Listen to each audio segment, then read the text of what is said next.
Not all men, and yet every woman has experienced one or more of the following sometime or the other in her entire lifetime. One, sexual harassment in any which way or form by some or the other man, known or unknown to her, at least once in her lifetime. Yes, that's the reality, at least once. Second, being denied basic bare minimum social rights, mostly by male gatekeepers of Samaj ke Riti Rivas or Khandan ke Izzat.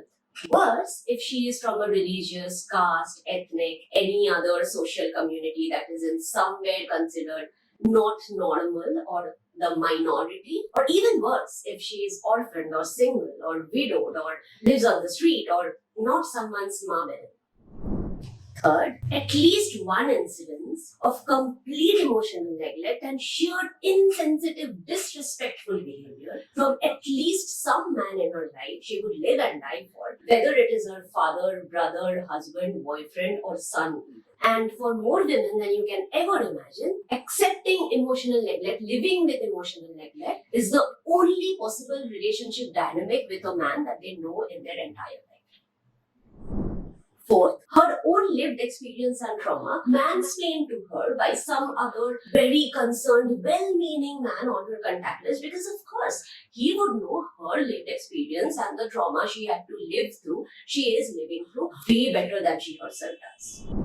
Fifth, being told to just tone it down by at least one man she still loves with all her mind and soul, because she's just too much, she's being too difficult, and obviously there is just not enough reason to be so angry and frustrated about normalized misogyny and gender-based violence and discrimination that women face every day, multiple times a day, for every day of their lifetime since their childhood.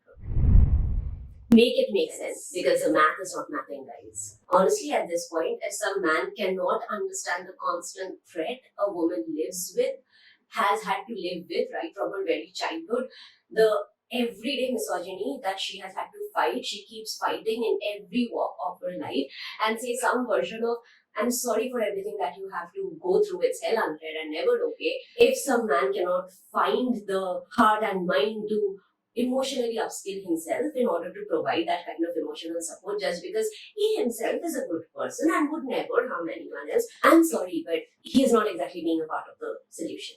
He may not be a part of the problem, but he's also not being a part of the solution. Too much? Yeah.